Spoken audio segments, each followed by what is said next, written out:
कि मियाँ वक्त नहीं देता, मियाँ जॉब करता है या बिजनेस करता है, तो ये कौन सा टेस्ट इस पे लागू होगा। या मियाँ घर आके पहले अपनी वालदा के पास बैठता है, कितना बड़ा जुल्म है, कितनी बड़ी ज्यादती है, और लड़की बैठी इंतज़ार कर रही है एक एक मिनट। मुझे तब भी ये लगा था ओरिएंटेशन की कमी है। अब आप सोचेंगे ओरिएंटेशन क्या है।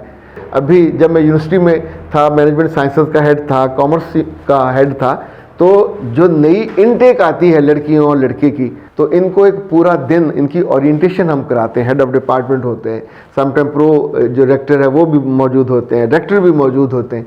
उन्हें सिर्फ ये बताते हैं कि आने वाले दिनों में 2 साल हैं तुम्हारे पास, तुमने कैसे ज़िंदगी को बेहतरीन अंदाज में यहाँ गुजारना, वक्त ज़ाया होने से बच जाए। लेकिन ज़रा सी ओरिएंटेशन अगर बेटियों की बहुत लाजिम कर लें कि किसी बच्ची की शादी से पहले उसकी प्री मैरिज काउंसलिंग ज़रूर करवाया करें, उसका जो अडोरेबल गर्ल वाला कोर्स उसको ज़रूर करवाइए। और माँ या घर में अगर कोई 2-4 सियानी औरतें हैं तो वो उसको अच्छी अच्छी बातें बताएं, वहाँ जाके खूबने की, मुकाबला करने की नहीं।